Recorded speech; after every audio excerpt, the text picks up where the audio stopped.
ಅಧ್ಯಾಯ 3 ನಮೋ ದೇವೇ ಮಹಾದೇವ್ಯೈ ಶಿವಾಯೈ ಸತತಂ ನಮಃ ಸರ್ವದೈತ್ಯೈ ವಿನಾಶಿನ್ಯೈ ದಿವ್ಯರೂಪಿಣ್ಯೈ ತೇ ನಮೋ ನಮಃ. ದೇವಿಯಿಂದ ಮಹಿಷಾಸುರನ ಸೈನ್ಯ ನಾಶವಾದ ನಂತರ ಅವನು ಕೋಪಗೊಂಡವನಾಗಿ ತನ್ನ ಸೇನಾನಿ ಮತ್ತು ಆಪ್ತನಾದ ರಸಿಲೋಮನೆಂಬ ದೈತ್ಯನನ್ನು ಯುದ್ಧಕ್ಕೆ ಕಳುಹಿಸಿದನು.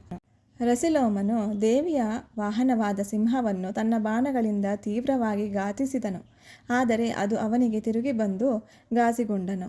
ದೇವಿಯ ಮೇಲೆ ಬಾಣಗಳನ್ನು ಪ್ರಯೋಗಿಸಲು ಅವು ವ್ಯರ್ಥವಾದವು. ರಸಿಲೋಮನ ರಥ, ಅಸ್ತ್ರ, ಖಡ್ಗ, ಬಾಣಗಳು ನಾಶವಾದವು.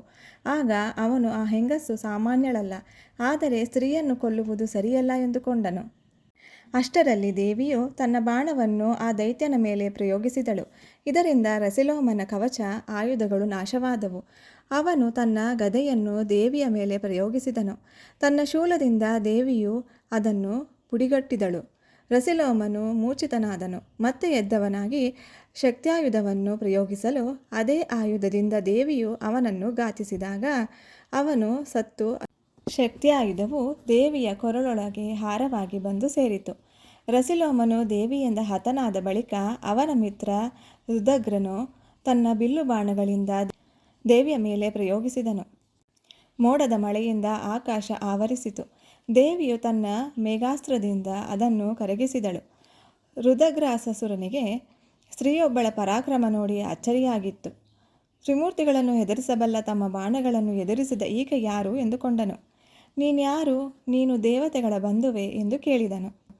ದೇವಿಯು ದೈತ್ಯನ ಮಾತಿಗೆ ನಸುನಕ್ಕು, ನಾನು ಜಗನ್ಮಾತೆ ಮಹಾಲಕ್ಷ್ಮಿ. ನನ್ನ ಮಕ್ಕಳನ್ನು ರಕ್ಷಿಸಲು ನಿಮ್ಮ ಕುಲದ ನಾಶ ಮಾಡಲು ಇಲ್ಲಿಗೆ ಬಂದಿರುವೆ. ನಿನ್ನ ಮಹಿಷಾಸುರನಿಗೆ ಅವನ ಸಂಹಾರದ ಸಮಯ ಸಮೀಪವಾಗಿದೆ ಎಂದು ತಿಳಿಸು ಎಂದು ನುಡಿದಳು. ಕುಪಿತನಾದ ರುದಗ್ರನು, ಮಹಿಷಾಸುರನಲ್ಲದೆ ತ್ರಿಲೋಕದಲ್ಲಿ ಪ್ರಬಲ ಪರಾಕ್ರಮಿ ಯಾರಿದ್ದಾರೆ? ಎಲ್ಲಿ ಆ ದೇವತೆಗಳು? ನೋಡು ನನ್ನ ಪರಾಕ್ರಮ ಎನ್ನುತ್ತಾ ಮಾಯಾಸ್ತ್ರವನ್ನೆಸೆದನು. ದೇವಿಯು ತನ್ನ ಲೀಲೆಯಿಂದ ರುದಗ್ರನ ರಥ, ಸಾರಥಿ, ಅಸ್ತ್ರ, ಸೈನ್ಯವನ್ನು ಒಂದೇ ಬಾಣದಿಂದ ಧ್ವಂಸಗೊಳಿಸಿದಳು. ಅವನ ಹಸ್ತವನ್ನು ಕತ್ತರಿಸಿದಳು. ದೈತ್ಯನು ಸಂಮೋಹನಾಸ್ತ್ರ ಪ್ರಯೋಗಿಸಿದನು. ಅದು ತಿರುಗುಬಾಣವಾಗಿ ದೈತ್ಯನ ಸೇನೆ ಎಚ್ಚರ ತಪ್ಪಿ ಮಲಗಿತು. ಮತ್ತೆ ಅವನು ಶಾಂಭವಾಸ್ತ್ರವನ್ನು ಪ್ರಯೋಗಿಸಿದನು. ಆಗ ಸಾವಿರಾರು ಹುಲಿಗಳು, ರಕ್ಕಸರು, ಸಿಂಹ, ಶರಭಗಳು ಹುಟ್ಟಿದವು. ಪಾಶವನ್ನು ದೇವಿಯು ಪ್ರಯೋಗಿಸಲು ಅವನ ಮಾಯಾಸೃಷ್ಟಿ ಮಾಯವಾಗಿತ್ತು. ಗದೆಯನ್ನು ಅವನು ಎಸೆಯಲು ದೇವಿಯು ಬಾಣದಿಂದ ಅವನ ತಲೆಯನ್ನು ತುಂಡರಿಸಿದಳು. ದೈತ್ಯನ ಮುಂಡಭಾಗ ಹೋರಾಟಕ್ಕೆ ಬಂದಾಗ ಅದನ್ನು ಕತ್ತರಿಸಿ ಉಳಿದ ದೈತ್ಯರನ್ನು ದೇವಿ ಕೊಂದು ಹಾಕಿದಳು. ದೇವತೆಗಳು ಮಹಾದೇವಿಯನ್ನು ಮನಸಾರೆ ಸ್ತೋತ್ರಗೈದರು ಎಂಬಲ್ಲಿಗೆ ದೇವಿ ಮಹಾತ್ಮೆಯ 3ನೇ ಅಧ್ಯಾಯವು ಮುಗಿಯಿತು.